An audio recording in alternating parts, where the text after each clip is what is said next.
반갑습니다. 백임자 친구 흑임자 쌤이에요. 혹시 친구들 옆에 포스터 보이나요? 이 포스터는 1차 세계대전 당시 영국의 부인들이 남편들에게 GO! 라고 하면서 전쟁에 참전할 것을 독려하고 있는 내용입니다. 그런데 여러분, 우리가 이 포스터 내용을 보면 참 이해가 안 가는 게 전쟁에 나가세요 라고 이거 하고 있는 내용이잖아요. 그러면 이 포스터가 이렇게 나올 수 있었던 이유가 뭐냐? 1차 세계대전이 시작되었을 초반만 하더라도 각 국가들은 이렇게 1차 세계대전이 길어지고 인류에게 정말 사상 최악의 끔찍한 결과를 가져올 거라고는 어느 누구도 예상을 하지 못했다고 합니다. 그래서 이렇게 전쟁에 나가세요 라고 하는 이런 포스터도 가능했다라는 거죠. 자, 그러면 여러분, 오늘 우리가 1차 세계대전은 왜 일어나게 되었고 왜 우리에게 이렇게 인류 역사상 최악의 피해를 가져다 준 전쟁이 되었는지 지금부터 선생님과 함께 시작해 보도록 하겠습니다. 여러분, 1차 세계대전이 일어나게 된 직접적인 배경은 사라예보 사건이지만 이 사건이 있기 전부터 이미 유럽 대륙에서는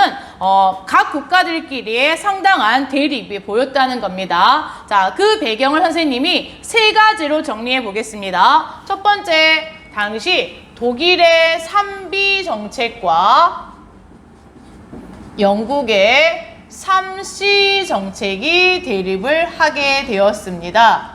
자, 그러면 독일의 3B 정책이라고 하는 게 왜 등장하게 되는지 배경 설명해 보겠습니다. 자, 여러분, 독일의 재상 비스마르크라고 하는 사람 기억납니까? 원래 프로이센의 재상이었고, 자, 최고의 어떤 외교 전문가라고 할 수 있는 비스마르크. 이 비스마르크가 프로이센을 중심으로 이제 독일을 통일하는 과정에서 마지막 4단계 과정에서 어느 나라와 전쟁을 했었다? 그렇죠. 옆에 있던 프랑스와 전쟁을 했고 프랑스에게 상당히 치욕을 안겨주었죠. 기억납니까? 프랑스 베르사유 궁전에서 독일 제국의 선포식을 가졌었잖아요. 자, 그럼 비스마르크는 이제 어떤 생각을 하게 되느냐? 정말 외교의 천재답게 자, 독일에게 상당한 치욕을 안겨줬기 때문에 만약에 이 독일이 자, 옆에 있었던 러시아와 손을 잡고 독일에게 보복 공격이라도 하게 되면 독일의 위치는 딱 중간에 위치하고 있기 샌드위치잖아요. 중간에 위치하고 있기 때문에 프랑스와 러시아가 양쪽에서 공격을 하게 되면 독일의 발전에 큰 걸림돌이 된다고 생각을 했습니다. 그래서 비스마르크는 이제 독일 통일 이후에 유럽 내에서 더 이상 전쟁이 일어나기를 원하지 않았습니다. 자, 이런 걸 우리가 비스마르크의 현상 유지 정책이라고 하는데요. 자, 유럽의 현상이 지금처럼 이렇게 유지가 되기 위해서 독일은 철저하게 어느 나라를 고립시키려고 했느냐? 바로 프랑스를 고립시키려고 합니다. 자, 이런 걸 비스마르크의 고립 정책이라고 합니다. 프랑스 고립 정책. 자, 왜 이런 정책이 나왔는지 여러분이 자, 독일의 지도를 머릿속에서 그려보면서 같이 공부해 보기 바랍니다. 프랑스는 고립을 시키되 자, 프랑스와 러시아가 손을 잡는 걸 막기 위해서 자, 어느 나라와는 친하게 지내야 된다? 그렇죠? 러시아와는 친하게 지내야 되겠죠? 자, 우리가 선생님이 이거를 그냥 친러 정책이라고만 정리를 해보겠습니다. 자, 이렇게 프랑스는 왕따를 시키고 러시아에게는 이제 잘 대해주면서 자, 프랑스와 러시아가 손을 잡는 것만큼은 막아야 된다고 생각을 했던 사람이 이제 비스마르크였는데 중요한 건 뭐냐? 자, 이 비스마르크의 현상 유지 정책이 자, 비릴름 2세가 황제가 되면서 이제 완전히 뭐라고 해야 되나요? 좌절된다라고 얘기를 해볼까요? 자, 뭐냐? 여러분, 비스마르크의 이러한 현상 유지 정책을 잘 지지해 주었던 황제가 누구였냐면 비스마르크와 최고의 케미를 보여주었던 비릴름 1세라고 하는 황제였습니다.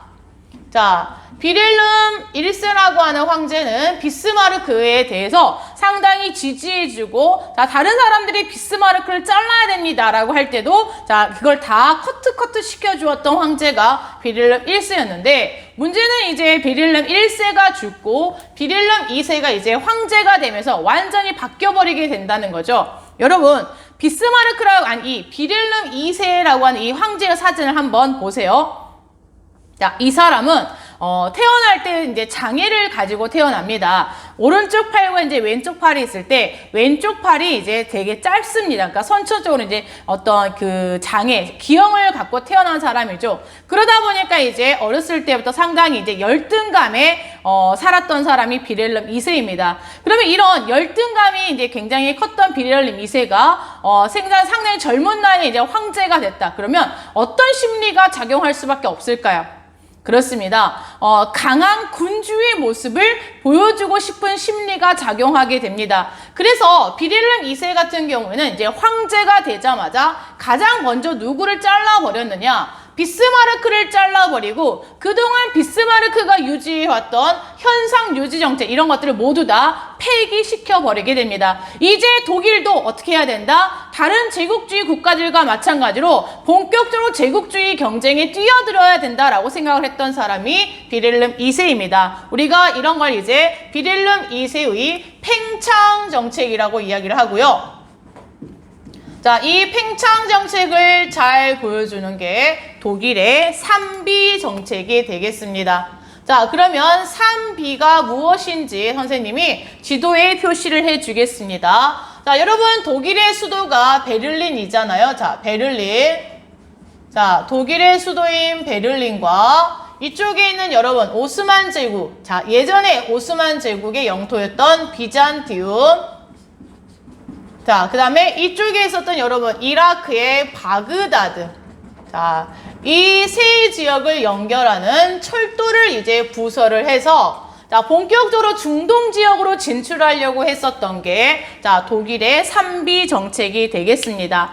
자, 그런데 이 독일의 3B 정책은 필연적으로 영국의 3C 정책과 또 대립할 수밖에 없는데 자, 그럼 영국의 3C 정책은 무엇이냐? 선생님이 자, 지난 강의에 자, 영국의 종단 정책을 이야기를 하면서 자, 어디를 연결했다라고 했냐면 이집트의 카이로와 남아프리카 공화국의 케이프타운. 자, 지도 잘 보입니까? 케이프타운과 자, 인도의 캘커타. 자, 라고 하는 이 세 지역을 연결하는 게 자, 바로 자, 인도가 아니라 영국의 3C 정책입니다. 영어로 C로 시작하기 때문에 자, 3C 정책이라고 하고요. 자, 독일 같은 경우는 베를린, 비잔티움, 바그다드이기 때문에 자, 3B 정책이라고 합니다.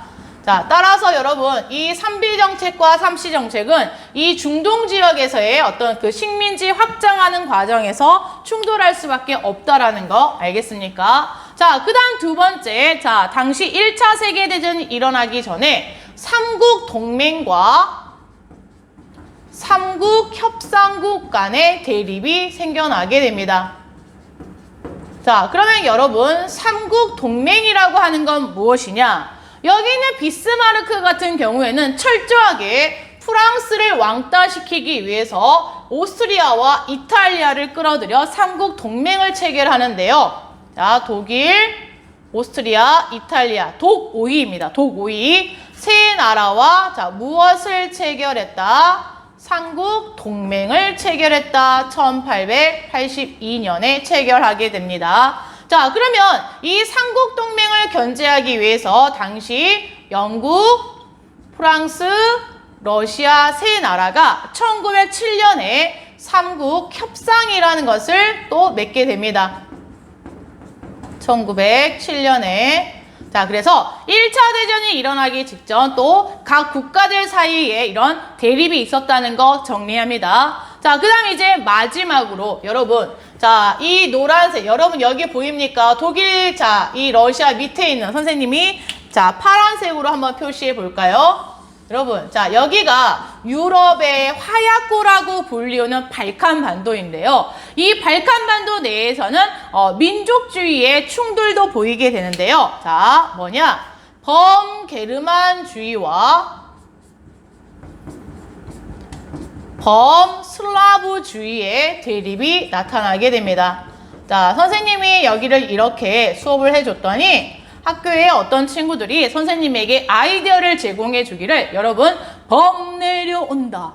범이 내려온다. 이거 아십니까? 요즘에 되게 핫한 노래였었죠. 그래서 여기를 그렇게 해달라고 하더라고요. 범게르만 온다. 범 슬라브 온다. 라고 하면서 이렇게 하라고 하는데, 자, 어쨌든 여러분, 그때의 범 내려온다라고 할 때 그 범은 호랑이지만 여러분, 여기에서의 범 게르만과 범 슬라브지는 호랑이가 아니라 한자로, 자, 이 범자입니다. 아우른다라는 뜻입니다. 자, 그러면 범 슬라브주의에 자, 속해 있던 나라들이 뭐냐? 여러분, 슬라브족의 대빵이라고 해야 되나요? 슬라브족의 자, 그 대부격에 해당하는 나라가 자, 이쪽에 있는 러시아입니다. 러시아가 슬라브족인 거죠. 자, 러시아와 발칸반도에 있었던 세르비아. 자, 조금 이따 1차 대전 하면서 나오겠지만 세르비아라고 하는 나라가 슬라브족에 속합니다. 그래서 범슬라브주의와 또 범게르만족. 자, 범게르만주의라고 할 때 게르만의 대부가 어디입니까? 그렇죠. 독일이 되겠죠. 독일.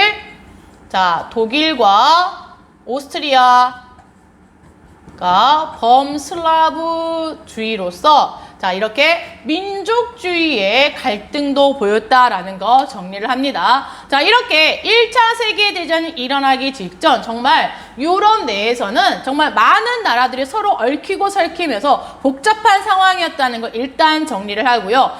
자, 여러분 1차 세계대전이 일어나게 된 직접적인 사건은 무엇이었느냐? 1914년 6월 28일 불가리아의 수도였었던 사라예보에서 일어난 사라예보 사건이었습니다. 자, 그러면 사라예보 사건이라는 게 무엇인지 함께 선생님과 함께 지도를 보면서 정리를 해볼까요? 여러분, 자, 이 반도의 이름이 무엇이다? 선생님이 조금 전에 발칸반도라고 했습니다.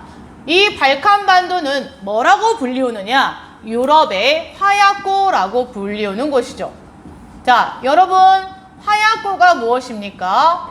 화약 창고라는 뜻이죠. 자, 그러다 보니까 이 발칸반도는 언제든지 빵 하고 터져버릴 수 있는 상당히 위험이 도사리고 있는 지역이라는 의미가 되겠습니다. 자, 그러면 이 발칸반도가 왜 이렇게 위험한 지역이냐? 말 그대로 민족의 구성도 다양하고 이제 종교도 다르고 이러다 보니까 각 민족끼리의 어떤 대립과 갈등이 상당히 심한 지역이라고 할 수가 있겠습니다. 자, 그러면 사라예보 사건이 무엇이냐? 여러분, 여기 있는 불가리아라고 하는 나라 보입니까? 불가리아. 자, 이 불가리아는 이제 민족의 대다수가 이제 슬라브족입니다. 그러다 보니, 자, 그 밑에 있던 이 세르비아도 역시 슬라브족인데요. 같은 슬라브족 국가였었던 세르비아 입장에서 이 불가리아를 이제 호시탐탐 노리고 있었던 겁니다. 그래서 자, 이 불가리아에 대해서 상당히 이제 공을 들여서 거의 먹기 직전이었는데 이 불가리아를 냉큼 누가 집어삼켜 버렸다? 자, 위에 있었던 게르만족이었던 오스트리아가 집어삼켜 버리는 겁니다. 그럼 세르비아 입장에서는 어떻습니까? 자기들이 이미 다 침 태태태 발라놓고 자기들이 이제 먹으려고 하려던 찰나에 이 숟가락을 오스트리아가 냉큼 낚아채가버렸으니 너무너무 열받을 수밖에 없겠죠. 여러분, 이런 상황이라고 한번 생각을 해보세요.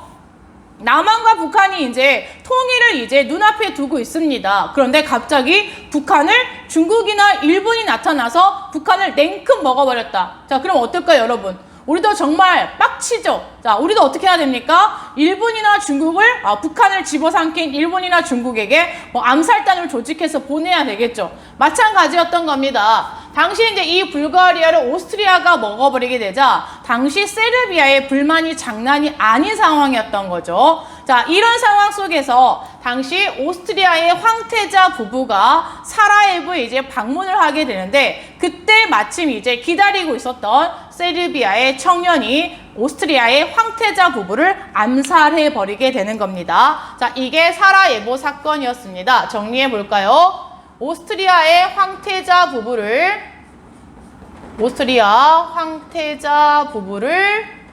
암살했다.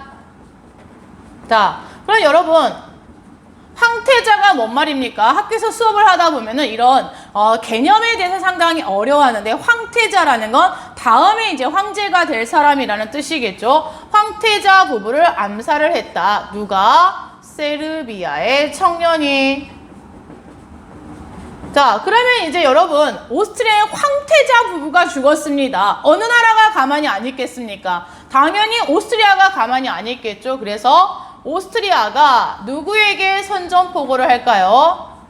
자, 세르비아에 선전포고를 합니다. 세르비아에 선전포고를 하게 되었던 거죠. 세르비아! 7월 28일 날 우리가 어떻게 어디를 통해서 쳐들어갈 테니 니네 준비하고 있어 라고 이렇게 선전포고를 하게 되는 거죠. 정원아! 지금 보고 있나? 정원이도 준비 잘해서 이번 시험에서 좋은 성적을 거둘 수 있기를 바랍니다. 전국의 정원이 친구들, 자, 화이팅입니다. 알겠습니까? 자, 다시 돌아가겠습니다. 선생님이. 자, 정원이라는 친구가 꼭 자기 이름을 한번 불러달라고 해서 선생님이 한번 불러줬습니다. 지금 선생님이 생각을 해보니까 정원이 친구뿐만이 아니라 이제 선생님이 매번 강의할 때마다 친구들의 이름을 한 번씩 불러줘야 되겠다는 생각이 들었습니다. 자, 정원이, 전국의 정원이 다 보고 있나? 자, 다시 돌아가 보겠습니다. 오스트리아가 이제 세르비아에 이제 선전포고를 하면서 전쟁이 시작이 됐는데요. 여러분, 이때만 하더라도 이제 아직은 애들 싸움입니다. 근데 여러분 유명한 말이 있죠. 애들 싸움이 어떤 싸움으로 번진다?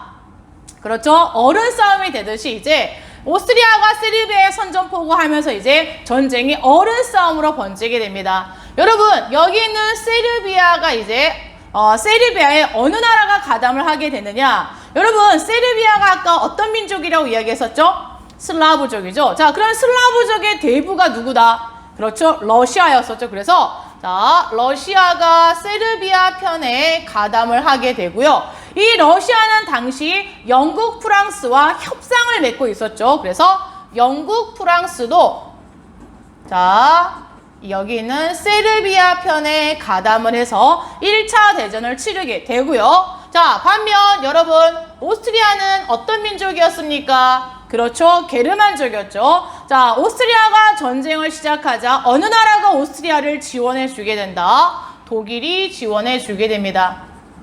자, 그러면 당시 독일과 오스트리아 또 이탈리아 같은 경우에는 무엇을 맺고 있었다? 그렇죠. 삼국 동맹이라고 하는 걸 맺고 있었습니다. 자, 그래서 이제 여러분 여기 있는 오스트리아, 독일, 이탈리아 같은 경우는 1차 세계대전 당시에 동맹국 팀이다 라고 선생님이 이름을 자 정해 보겠습니다. 자, 반면 세르비아, 러시아, 영국, 프랑스 같은 경우에는 협상국 팀이다 라고 이름을 정해 보겠습니다. 또는 다른 말로 연합국 팀이라고도 할 수가 있습니다. 자, 그런데 이제 중요한 사실이 뭐냐? 여기 있는 이탈리아 같은 경우에는 처음에는 동맹국 팀에서 싸웠지만 나중에 이제 여기 있는 영국이 꼬드깁니다. 야, 이탈리아! 잠깐 이리 와봐. 있잖아.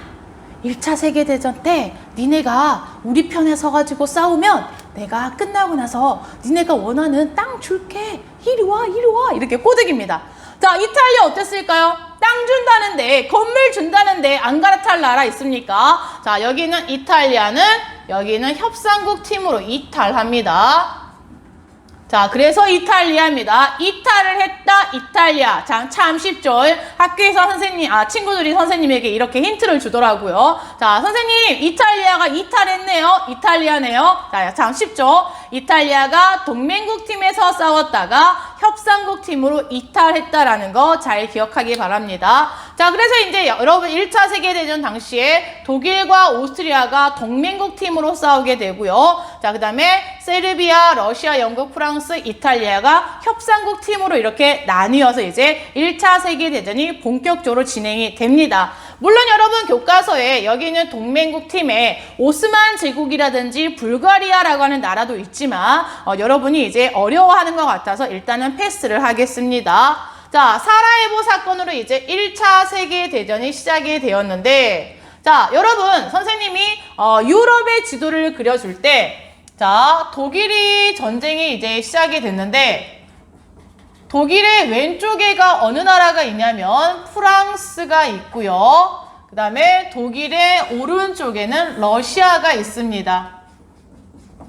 자, 그 다음에 프랑스와 독일 사이에는 중립국이었었던 벨기에가 있는데요.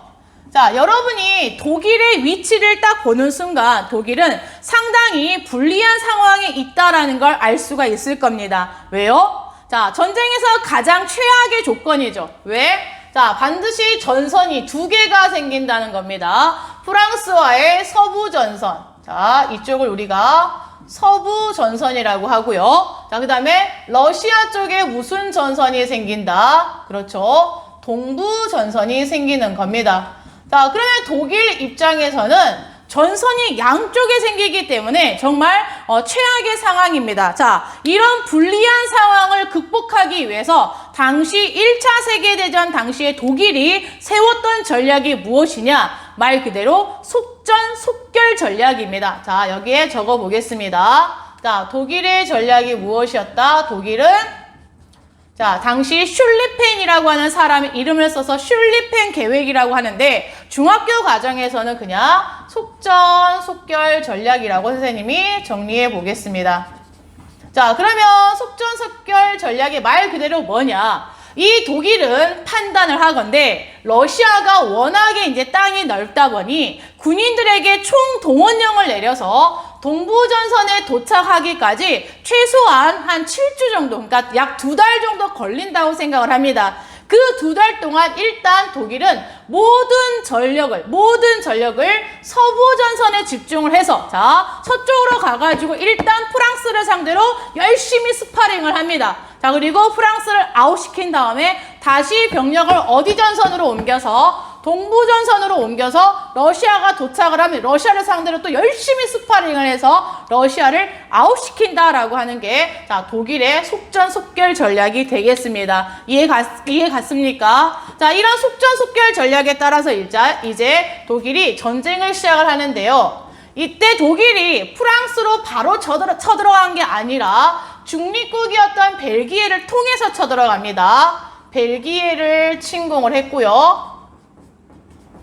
자, 벨기에를 통해 이제 어디로 쳐들어갔다? 프랑스로 진격해 들어갑니다. 자, 그런데 여러분 이때 프랑스와 자, 대표적으로 어떤 전투를 치르게 되었느냐? 마른이라고 하는 지역에서의 마른 전투와 솜이라는 지역에서의 솜 전투를 치르게 되는데 자, 이런 마른 전투와 솜 전투에서 생각보다 이제 프랑스가 너무 잘 싸우고 버티게 됩니다. 그러다 보니까 여러분 이 독일의 속전속결 전략이 차질을 빚게 되는 거죠. 자, 그럼 여러분 이때 프랑스와 이렇게 전쟁이 길어질 수밖에 없게 된 이유가 뭐였느냐? 자, 쉽게 말하면 여러분 독일은 처음에는 전쟁을 단기전으로 끝내려고 했는데 전쟁이 장기전이 돼버립니다. 전쟁의 장기화. 자, 전쟁이 장기화된다는 얘기는 독일의 속전속결 전략이 이제 완전히 좌절된다라는 의미가 되는데 그럼 왜 이렇게 전쟁이 장기화되었느냐? 프랑스나 독일이나 양 진영이 모두 다 자신의 진지에다가 무엇을 파기 시작했냐면 참호를 파기 시작하면서 정말 우리가 예상하지 못했던 자, 전쟁이 장기전으로 돌입을 하게 됩니다. 선생님이 학교에서 이제 수업을 하다 보니 참호에 대해서 이제 많은 친구들이 모르더라고요. 자, 사진 보입니까? 자, 이게 참호인데요. 자, 선생님이 그림으로 한번 그려보겠습니다. 참호는 땅을 깊숙이 파는 거죠. 자, 땅을 깊이 파서 자, 프랑스 군인들도 참호 속에 들어가 있고요. 자, 독일 군인들도 참호 속에 들어가 있습니다. 그러면 친구들, 참호라고 하는 건 말 그대로 뭡니까? 공격용입니까? 방어용입니까? 그렇죠? 방어용이죠. 이렇게 깊숙이 들어가서 이렇게 싸우다 보니까 군인들이 안 나오는 겁니다. 나와야지 총을 쏠 거 아닙니까? 자, 이렇게 이제 참호를 파서 군인들이 이제 전쟁에 임하다 보니 길어질 수밖에 없습니다. 그런데 여러분, 참호라고 하는 건 정말 지옥도 이런 지옥이 없다라고 이제 프랑스의 어떤 사람이 말을 할 정도로 지옥의 끝판왕이 참호라고 할 수가 있겠습니다. 아니 선생님 왜요? 왜 참호가 그렇게 지옥의 끝판왕입니까? 자 여러분, 자 이 사진을 보면 알겠지만, 자, 지금 이 1차 세계대전 같은 경우에는 여름에 진행이 되고 있습니다. 자, 그러다 보니까 비가 오잖아요. 그러면 참호에 물이 차겠죠. 그래서 여러분, 실제로 이 참호에서 총에 맞아 죽은 숫자보다 익사해서 죽은 사람이 훨씬 더 많았다는 거. 또 하나, 여러분 참호에 물이 차기 시작하면 이 물이 빠지기까지 상당한 시간이 걸리겠죠. 그러면 군인들은 이 물 속에서 오랫동안 살아야 되는 겁니다. 그러면 아래가 어떻게 되겠습니까? 아래쪽이, 발 쪽이 다 이 진흙덩어리니까 물이 상당히 더러울 거 아니에요. 자, 발이 다 썩어버리게 됩니다. 그래서 여러분 사진 보이죠? 참호족이라 그래가지고 이 참호족에 걸려서 죽은 숫자도 역시 7만 명 이상일 정도로 어마어마하게 많은 사람들이 죽게 되었다는 거죠.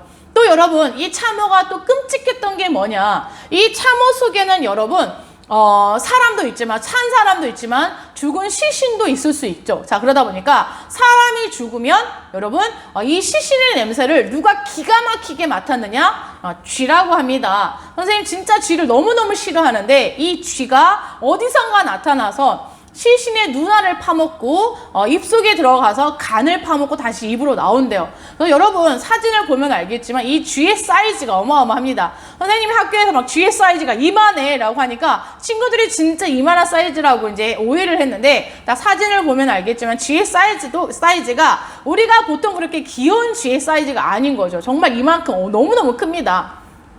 그래서 당시에 이 참호 속에 이제 막 들끓는 쥐를 잡기 위해서 독일과 프랑스가 이제 고양이를 풀었는데, 심지어 이 고양이들조차도 쥐가 잡아먹어버릴 정도로 너무너무 이 쥐가 무서웠다라는 거죠. 그래서 나중에는 여러분 이 쥐를 잡기 위해서 사냥개를 풀었다라고 합니다. 어쨌든 여러분 이 참호가 1차 세계대전 당시에 이제 지옥의 끝판왕이었다는 거. 자, 이렇게 참호를 파면서 여러분이 이제 전쟁이 계속해서 이제 길어지고 있으니, 자, 어쨌든 참호 속에서 군인들이 밖으로 나오게 하려면 어떻게 해야 됩니까? 자, 뭔가 새로운 무기를 개발을 해야 되겠죠. 그래서 1차 세계대전 당시에 그 전에 전쟁과는 전혀 다른 이제 신무기들이 이제 개발이 되는데요.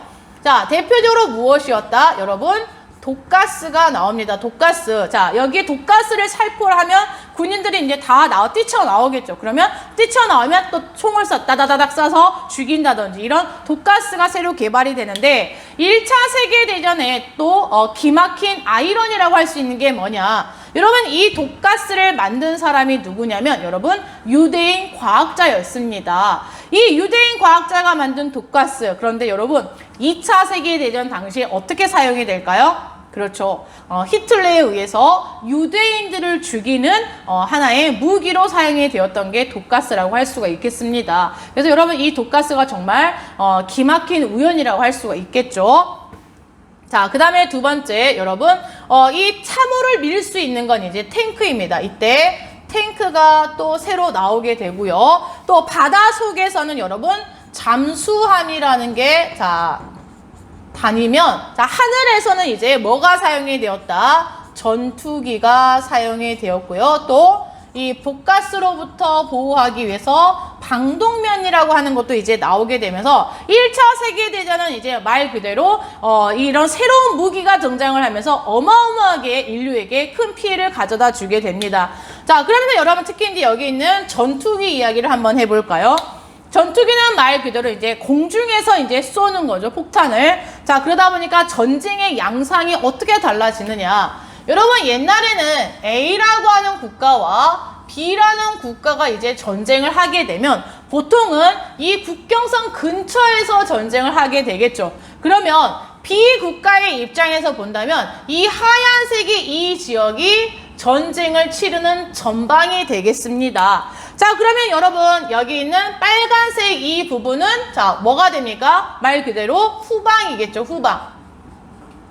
그런 전투기가 나오기 전까지만 하더라도 후방 사람들은 일상생활이 가능했고요. 심지어 어떤 경우에는 전쟁이 일어난지도 모르는 사람들이 많았다고 합니다. 그러니까 상당히 평화로웠다는 거죠. 그런데 여러분 이제 전투기가 나오면서 어떻게 됩니까? 전투기는 말 그대로 공중에서 쏴버리는 거 아닙니까? 그러니 이 전 국토가 이제 뭐가 되는 겁니까? 전방 후방 할 거 없이 전 국토가 전쟁터가 됐기 때문에 이제는 남자들만 전쟁터에 가는 게 아니라 여자 또 어린아이 노인 할 거 없이 전 국민이 전쟁에 동원이 되어야 하고요. 자, 인적 자원뿐만이 아니라 물적 자원까지도 모두 다 전쟁에 쏟아붓는 자, 말 그대로 총력전이 전개가 됩니다. 자, 이런 거를 우리가 총력전이라고 하고요.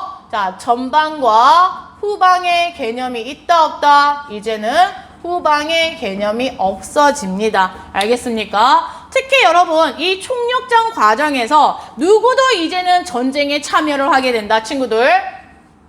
그렇죠. 여성들도 이제 전쟁에 참여를 하게 되는데 그 전에는 이제 여러분 전쟁에서 주로 남성들이 전쟁에 나가서 싸웠다면 이제 여성들도 전쟁에 참여를 하는데요. 이 여성들이 뭐 총을 가지고 다다다다 이렇게 싸웠다기보다는 여성들은 어떤 방법으로 전쟁에 참여했다? 그렇죠. 여기 보이는 방독면을 만드는 이제 군수 공장에 가서 일을 한다든지 무기를 생산하는 군수 공장에 가서 일을 한다든지 또 부상병이 발생했을 경우에 부상병들을 치료한다든지 자 이런 방식으로 이제 전쟁에 참여를 했던 겁니다. 자 그럼 중요한 사실 여러분 이 여성들이 전쟁에 참여하면서 여성의 지위가 어떻게 된다? 그렇죠. 높아지게 됩니다. 여성의 지위가 높아지게 됩니다.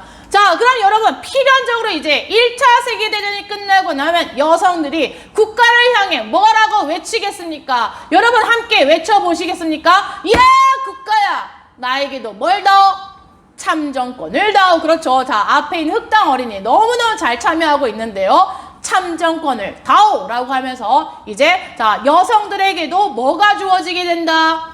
참정권이 주어지게 되면서 진정한 의미의 보통선거가 이제 실시가 됩니다. 이해 갔습니까? 자, 여성의 지위가 높아지면서 선거권이 주어졌다. 자, 이거는 1차 대전 이후에 이제 각 국가들 사이에서의 어떤 민주주의가 발전하는 과정에서 나타나게 된다는 사실 잘 정리를 합니다. 자, 그럼 이제 다시 한번 가보겠습니다. 전쟁이 이제 장기화되는데요. 여러분, 전쟁이 길어지면 길어질수록 또는 다른 말로 전쟁의 승패는 결국에 여러분 뭐의 좌우가 될까요? 특히 각 국가들이 참호를 파고 참호 속에서 대치하고 있는 상황 속에서 전쟁의 승패는 뭐의 좌우가 된다? 그렇죠. 물자의 보급의 좌우가 됩니다. 전쟁 물자를 얼마나 신속하고 빠르게 자, 이 참호에 보급할 수 있느냐에 따라 각 국가의 승패가 달려 있다라는 거죠. 자, 당시 이제 영국 같은 경우에는 전쟁이 장기화되고 있는 상황에서 자, 독일로 들어가는 전쟁 물자를 차단해 버리기 위해서 자, 이 독일 앞에 있는 북해 해상을 봉쇄시켜 버리게 됩니다. 자, 정리해 보겠습니다. 영국이 자, 어디를 봉쇄시켜 버렸다? 북해 해상을 봉쇄시켜 버렸다. 여러분 독일 앞에 있는 저 바다의 이름이 북해입니다. 자 그러다 보니까 이제 독일의 입장에서는 물자 보급에 차질을 빚게 되는 거죠. 그러다 보니까 여러분 이 독일 군인들이 수개월 동안 이제 뭐만 먹고 지내는 상황까지 생겼느냐. 여러분 무 아시죠? 순무. 이 순무만 먹고 진짜 몇 개월을 버텼을 정도로 버텨야 할 정도로 이렇게 상당히 어떤 물자 보급에 차질을 빚었다고 합니다. 여러분 한번 상상을 해보세요. 여러분들이 삼시세끼를 무만 먹고 이거를 한 달 동안 먹었다고 생각을 해보세요. 너무 끔찍하지 않습니까? 선생님이 최근에 선생님 집에서도 경험을 했는데요. 선생님 집에서 이제 선생님의 귀여운 보석들 1호와 2호에게 미역국을 3번 차려줬습니다. 아침, 저녁, 그 다음날 아침. 그랬더니 저희 집의 귀여운 보석 2호가 왜 또 미역국이냐면 선생님에게 반항을 하더라고요. 자, 미역국을 이렇게 살짝 옆으로 치워 놓더라고요. 선생님이 너무너무 화가 나서 먹지 말라고 하니까 이제 선생님 보석 2호가 막 눈물 콧물 쏟으면서 눈물 콧물 미역국이 같이 섞여서 같이 먹더라고요. 자, 여러분은 어떻습니까? 그렇지 않을 것 같지만 또 그럴 수도 있을 것 같죠. 같은 반찬을 계속 먹으면 너무 뭐라 되나 맛이 없죠. 자, 독일 군인들은 이때 당시 전쟁 상황 속에서 너무나 힘든 상황 속에서 물을 먹고 몇 개월을 버텼다. 너무 끔찍한 상황이죠. 그래서 독일이 이 봉쇄된 북해 해상을 뚫어버리기 위해서 어떤 작전을 펼쳤느냐, 여러분 잘 알고 있죠. 1917년 독일이 무슨 작전을 펼쳤다? 그렇죠. 무제한 잠수함 작전을 펼쳤습니다. 무제한 잠수함 작전. 자, 그러면 여러분 무제한 잠수함 작전이 뭡니까? 말 그대로 여러분 바다 속에 이제 독일의 잠수함이 떠다니죠. 자, 그런데 이 잠수함 같은 경우는 문제가 뭐냐? 바다 위에 떠다니는 이 배가 아군 벤지, 적군 벤지를 잘 모른다는 겁니다. 배에 바닥면밖에 잘 안 보이니까 아군 벤지, 적군 벤지를 잘 모르니까 일단 무차별적으로 아군 배건, 적군 배건 할 거 없이 무차별적으로 이제 폭격을 해버리는 겁니다. 자, 이 독일의 무제한 잠수함 작전 과정에서 중요한 건 여러분, 어느 나라 사람이 피해를 입게 되었다? 미국 사람들이 피해를 입게 되었습니다. 자, 교과서에서는 뭐라고 표현이 되어 있냐면 중립국 100가지라고 정리해 보겠습니다. 중립국 100가지. 자, 침몰을 피해를 보게 되었고요. 중립국 100가지 침몰을 했다. 자, 그리고 여러분 또 이 과정에서 미국 사람들이 이제 상당히 피해를 보게 사망하게 되면서 이제 미국 내에서 어떠한 여론이 고조가 되느냐. 미국도 이제는 1차 대전에 참전을 해야 되는 거 아니냐라고 하는 여론이 고조가 되기 시작합니다. 미국 내에 참전 여론. 참전 여론이 고조가 되기 시작합니다. 자, 그러면서 이제 미국이 드디어 1917년 4월 달에 1차 세계대전 참전을 결정하게 되는데, 중요한 건 여러분, 이 무제한 잠수함 작전 때문에 참전을 하기도 했지만, 더 중요한 건 우리 중학교 과정이나 나오지 않지만, 침어먼 전보 사건이라고 하는 게 이제 터지면서 미국이 이제 전격 1차 대전에 참전할 것을 결정하게 됩니다. 자, 다시 여러분 중학교 과정에서는 독일의 무제한 잠수함 작전으로 미국이 상당한 피해를 보게 되었고 이후에 미국이 1차 대전에 참전하게 되었다라는 정도까지만 정리하기 바랍니다. 자, 그러면 선생님이 이렇게 가볼까요? 자, 미국이 4월달에 1917년 4월달 드디어 1차 대전에 참전하게 되었다라고 정리하겠습니다. 자, 그럼 이때 미국이 어디 측에 가담을 했다, 여러분? 그렇죠? 연합국 측에 가담을 하게 됩니다. 자, 이제 미국이 가담하게 되면서 이제 거의 게임 오버입니다. 왜요? 선생님이 조금 전에도 말을 했지만 이 전쟁의 승패는 결국에 전쟁 물자 보급에 달려있다고 했는데, 미국 같은 경우는 이때 당시에 포드 시스템이라고 그래가지고 컨베이어 벨트가 이렇게 움직이면서 무제한 무기를 생산할 수 있었던 나라가 미국입니다. 이런 미국이 연합국 측에 가담을 했다는 얘기는 이제 전세가 완전히 이렇게 연합국 측에 기울어지게 될 테고 이 격차가 벌어질 수밖에 없었던 겁니다. 알겠습니까? 자, 그 결과 여러분 1918년이 되면, 자, 가볼까요? 1918년이 되면은 이 동맹국 팀이었던 오스만 제국과 불가리아, 그 다음에 오스트리아가 차례차례 이제 항복을 선언하게 됩니다. 적어볼까요? 오스만 제국, 그 다음에 불가리아, 그 다음에 오스트리아가 차례로 항복을 했고요. 자, 마지막 남은 나라가 어디입니까? 그렇죠. 독일이 되겠죠. 자, 이 독일 같은 경우도 이제는 독일 사람, 독일 내에서도 이미 전쟁의 승패가 이제, 전쟁이 연합국에게 이제, 유리하게 전개가 되고 이미 전쟁이 끝났다라는 걸 다 알았습니다. 근데 마지막까지 이제 독일이 발악을 하게 되죠. 자, 그러면서 11월 달, 자, 독일 내에서 어떤 사건이 벌어져 버리게 되느냐. 킬 군항의 수병들이, 자, 독일 킬 군항 수병들이 반란을 일으키게 되죠. 킬 군항 수병들의 반란이라고 적어 보겠습니다. 자, 그러면 킬 군항 수병들의 반란이 왜 일어나게 되었느냐? 선생님이 자, 17년과 18년 사이에 한 가지 자, 아직 설명하지 않은 내용이 있는데요. 여러분, 1917년 11월 달, 자, 여기 잘 보입니까? 자, 11월 달 러시아가 1차 세계대전을 하다 말고 짐을 싸서 그냥 집에 돌아가 버리게 됩니다. 자, 러시아가 전선에서 이탈했다. 자, why? 자, 왜 러시아는 전쟁을 하다 말고 집으로 돌아갈까요? 짐을 싸서. 자, 여러분 잘 알고 있죠? 바로 러시아 내에서 혁명이 벌어지게 됩니다. 러시아 혁명. 그러다 보니까 이제 이 러시아 입장에서는 집안 내부를 단속해야 되겠죠. 집안 내부 단속이 이제 먼저 우선순위였기 때문에 러시아가 갑자기 전쟁을 하다 말고 나 이제 전쟁 그만할 거야 라고 해서 빠이빠이 하면서 집에 돌아가 버리게 되었던 겁니다. 정리해 보겠습니다. 러시아 혁명으로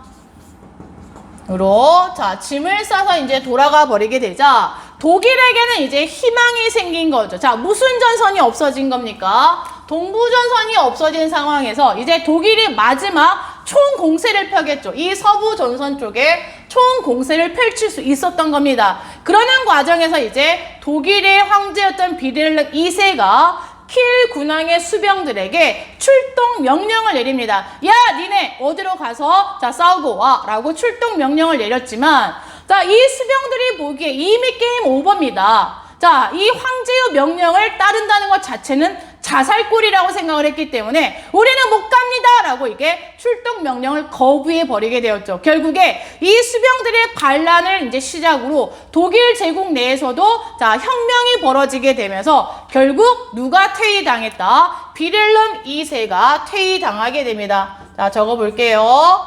비렐름 2세가 자, 퇴위당하게 되고 이후 독일에서는 가장 민주적인 정부라고 할 수 있는 바이마르 공화국이 수립이 됩니다.